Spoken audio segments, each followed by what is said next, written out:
Prije svega, mojim dragim Nadajčanima, da čestitam hramovu slavu, da čestitam dan našeg Nadalja, a ljudima koji su došli sa strane, da poželim jednu dobrodošlicu u mesto koje je široko srca, otvoreno za sve ljude.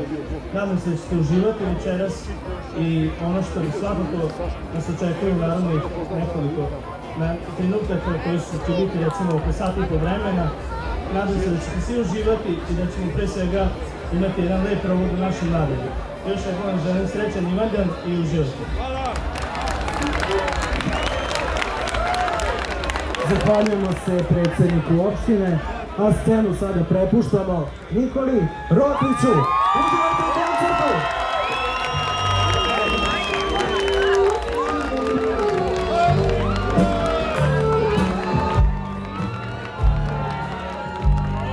Dobro večer, dragi ljudi! Prvenstveno želim srećnu slavu, da se uvek ovako u radosti okupljamo, da slavimo život i da se veselimo, je tako?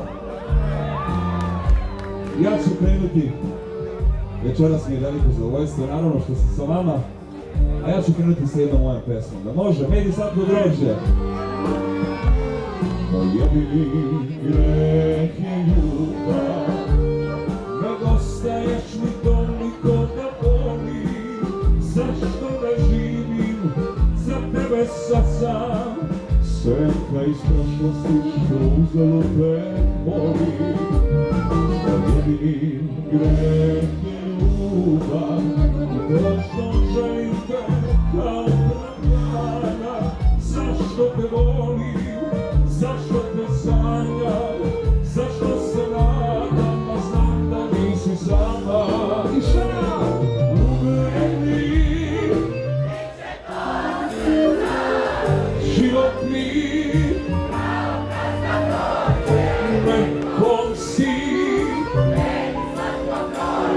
a meni noć nikada prođe. Ljubljeni, biće do srca, život mi, kao kad zadođe. Nekom si, meni slatko prođe, meni noć nikada prođe.